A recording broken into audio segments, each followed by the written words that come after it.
Hello, everyone, and welcome to episode 8 of Pantry Preparedness with Lisa Sutton. Hi, friends. I'm Lisa Sutton, and I believe that real peace of mind starts in the most important place in your home, your kitchen. Think about it. We insure our cars, our homes, even our health. We plan for retirement, we save for a rainy day. But what about the one place we turn to every single day for comfort and security? Our pantry. This podcast isn't about fear. We don't do that here. It's about freedom freedom from stress when life throws you a curveball, whether it's a snowstorm, a job loss, or just a week too busy for a grocery run. A well prepared pantry means that you can always take care of the ones that you love. Here on Pantry Preparedness, I'll share simple, practical strategies to help you stock smarter, store better, and turn your pantry into the best insurance policy you'll ever own.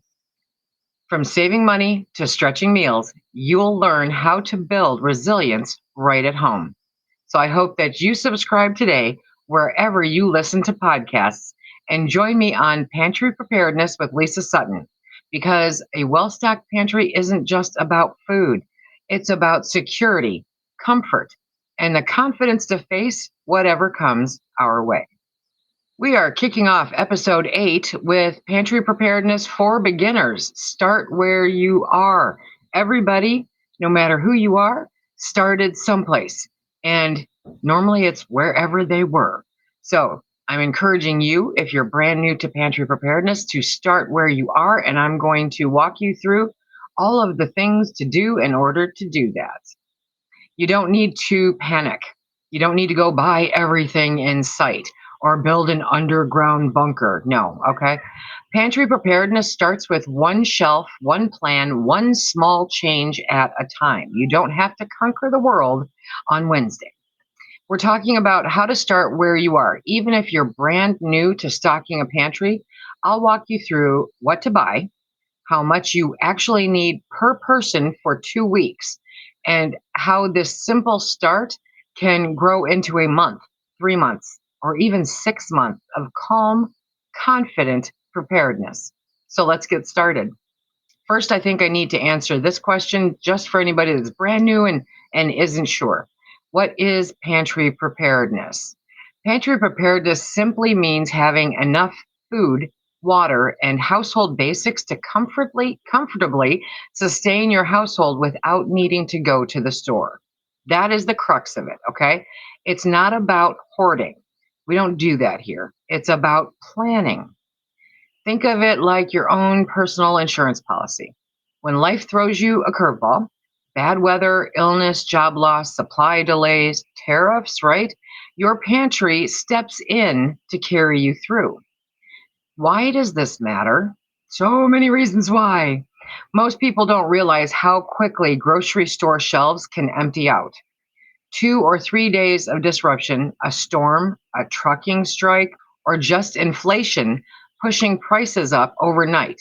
And suddenly the things you rely on aren't as available or aren't available at all.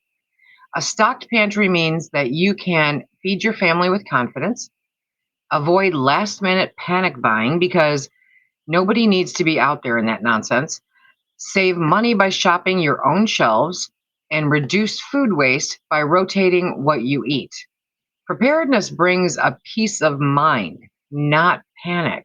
It's really a wonderful thing. So, the rule of thumb that I try to mention all the time is that you need to stock what you eat and eat what you stock.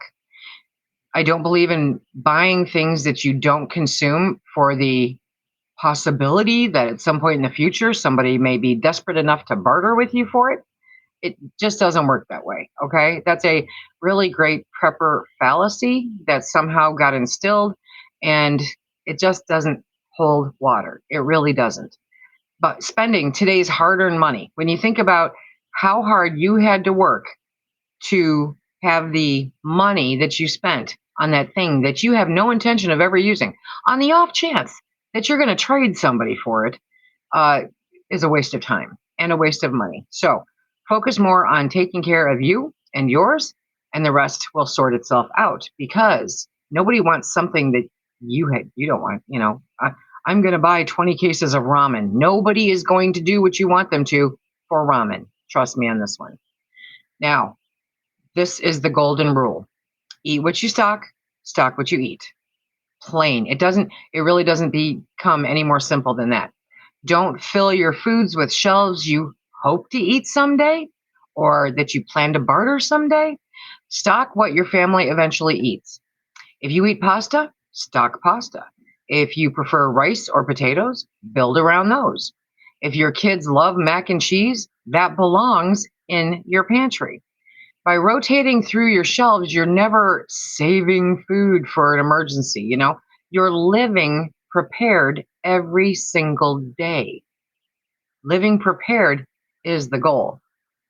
Every time you shop, buy one or two extra of what you already use. Over a few weeks, that small habit builds into a 2-week supply without straining your budget. And nowadays, that's super important.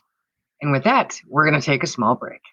As always, this podcast is brought to you by me, Lisa Sutton, and my book, Pantry Preparedness, the Best Insurance Money Can Buy.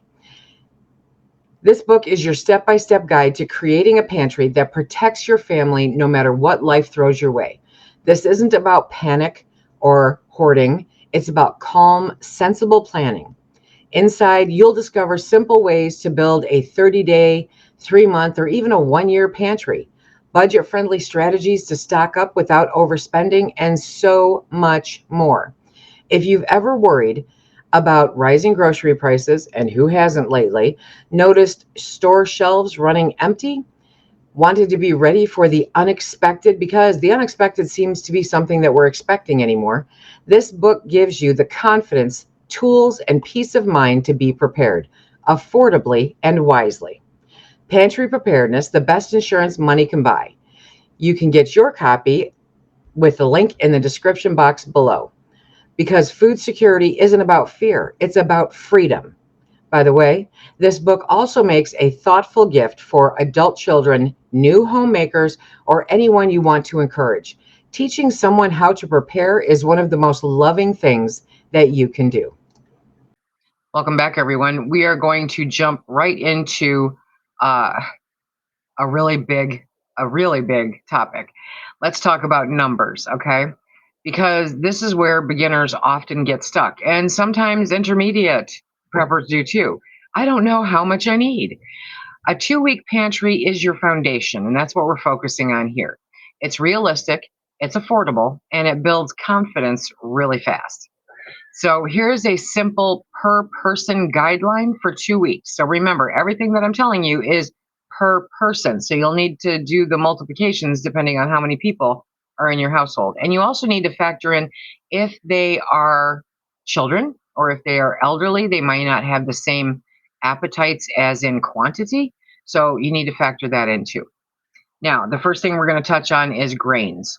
That is rice, pasta, oats, potatoes, that kind of thing. So you want to look at a total of 8 to 10 pounds for 2 weeks because nobody sits down and eats a pound of pasta. So that's not the goal. 8 to 10 pounds of grains, the mixture of rice, pasta, oats, potatoes, any of the ones that you eat, combined all together, 8 to 10 pounds will easily see you through 2 weeks. Next, we want to look at the proteins because protein matters, okay? Canned chicken, tuna, spam, shelf-stable tofu, freeze-dried meats, beans, those are all forms of protein. You want to look at 3 to 4 pounds per person or 10 to 12 cans. You don't have to have meat every night. You can swap it out with beans, which can also be counted as a vegetable, okay? And those are very, very affordable. So definitely 3 to 4 pounds per person or 10 to 12 cans of protein. Now, vegetables, super important. Remember, mom said so. So canned or frozen, things like green beans, corns, carrots, tomatoes, spinach, beans, all of that, okay?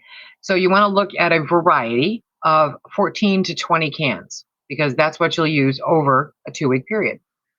Then fruits, look at canned, freeze-dried, or shelf stable varieties. Uh, you can do fruit cups, but I don't highly recommend it because if you get a mouse in the house or anything else, they can easily get to those. They can access those, So I'm big on having glass or metal protecting the food. Now, that goes for pretty much everything. So definitely look at different ways that you can put up fruit, and you want 10 to 14 servings. So pay attention to how many servings are in the cans or the freeze-dried, packages.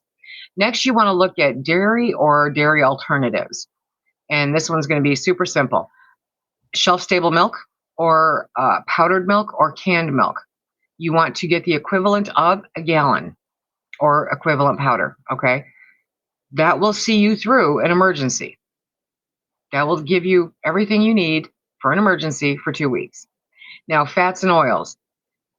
There is cooking oil like olive oil or coconut oil. And then there's peanut butter if you don't have allergies, right? Or ghee instead of butter, or butter because you can put it in the freezer. You want to get the equivalent of a quart. I personally, if I were starting over at the beginning, I would divide that quart and I would get half cooking oil of choice and half butter because that just makes the most sense. That way you've got kind of all things covered. And I would actually put peanut butter as an extra. That would fall into my comfort category, but it is a protein, it is a fat. So it kind of fits into all three categories, but tuck that in where you want if it's applicable to your menu that you eat today. Next is soups and sauces. Broth, gravy, pasta sauce, condensed soups. So you want to look at 6 to 8 cans/jars or the powder that you use to make said, okay?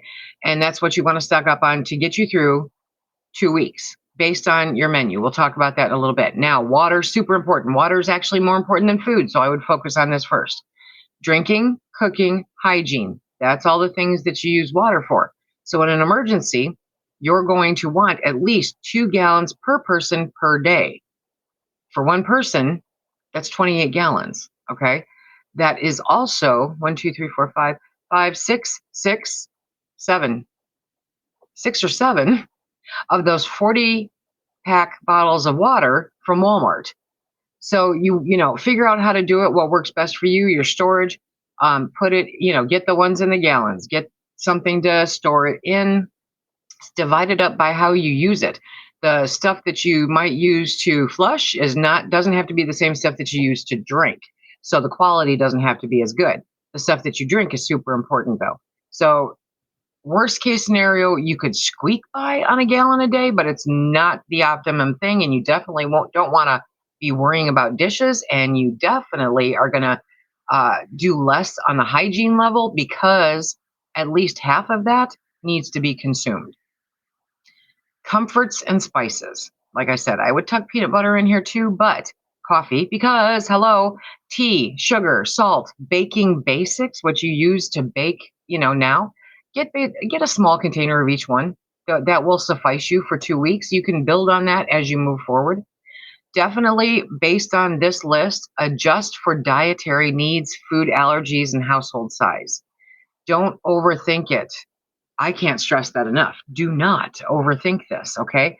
You're building food security one shelf at a time, one category at a time. If you overthink it, you have the potential of getting stuck in your head and getting frozen and just not doing anything. Don't overthink it. You're just buying groceries and water. That's it. How to start. Okay, so now that we've gone through that, you kind of are making a list. What I want you to do is I want you to take an inventory of everything that you have in your house now as far as food goes. Pull everything out, make a list. Your cabinets, your freezers, all of that fun stuff, okay? Make a list of what you have. You want to identify some gaps. Notice what runs out the fastest. Milk, rice, proteins, okay? Now I want you to track what you eat, what your household eats for 2 weeks. What kind of meals are you eating? What are you actually, spending on groceries so that you're eating these meals? Next, I want you to set a mini goal. If you want 2 weeks of breakfast items ready. Okay, so that's a mini goal. Then just start adding slowly. Take that menu that you've created based off of history, because 2 weeks, you recorded what you ate, and use that against what's in your pantry. And then identify what you still need to pick up and what you can add to make sure that you have a little bit extra. You have that goal of 2 weeks of breakfast items. So each grocery trip, buy 2 to 3 extras of your most used items. So if you know that milk or rice or protein is one of those things that goes super quick, then use your 2 to 3 items to get an extra container of dry milk or an extra bag of rice or an extra can of tuna or chicken. And just doing that, it'll happen so fast. Keep like items together, rotate the oldest to the front. Always use your oldest food first. Always use your oldest food first. You want to track the dates too. Now, I did a video on my YouTube channel. I definitely hope you check it out. And for anybody that's watching this, it will be linked at the end of this video. But and I put a link to it in the show notes of the podcast too. And it's all about best by dates, expiration dates, okay? And you really need to rein it in. Don't keep throwing out food that you shouldn't throw out. But as you bring things in moving forward, track those dates.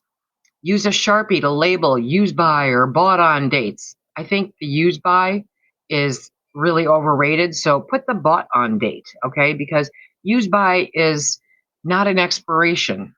It's just that is the optimal quality, okay? You can still use it after that and you'll still have nutrition and quality.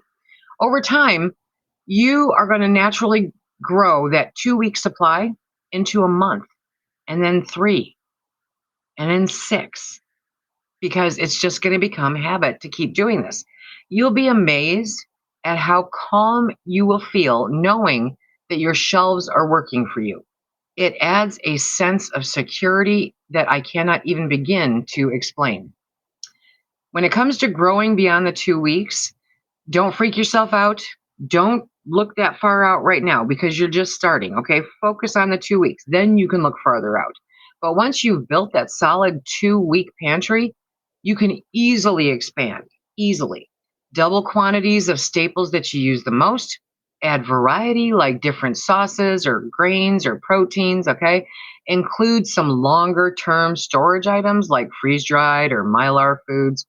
Think of each layer as adding another safety net. It's a backup to your backup. The goal isn't to collect it though. It's not whoever has a room filled the most wins. No, that's not it. It is to sustain you. So don't do Pinterest pantry envy. It's not a thing. It's not, well, it is a thing, but it shouldn't be a thing, okay? You want to focus on you. Everybody's pantry is completely different. What people have in their pantries are completely different. And you definitely want to make it work for you regardless. You don't need a whole room. I am lucky we had a spare room that I could use. You can put it in closets. You can possibly have enough cabinets to put it all in. You can put it, in different areas. So finding a way that works for you, that you will still rotate through it and not forget about it, is super important. Always remember that the optimal storage is cool, dark, dry, airtight. Because if it's airtight, things can't get into it. So if you bring it home in a box, recant it into something airtight, because boxes can be easily penetrated by critters, or they can bring along hitchhikers from the store. Nobody needs that. So today I'm gonna challenge you to start today. Open your pantry and pick one shelf to improve. You don't have to conquer the whole thing overnight. And I hope really that this podcast helps you start this journey, because I think that it's extremely important uh, today more than it has been in a very long time. This is the way people used to live all the time until the powers that be decided that they were going to tell us and make us believe that convenience was more important. And convenience is not more important. It's not. because convenience means that no matter what, you're always relying on somebody else in times of emergencies, and nobody else is coming to rescue you. So you need to make sure that you're doing it for yourself and for your family. Definitely check out the show notes. And until next time, everybody, be safe. Keep stacking it to the rafters, my friends.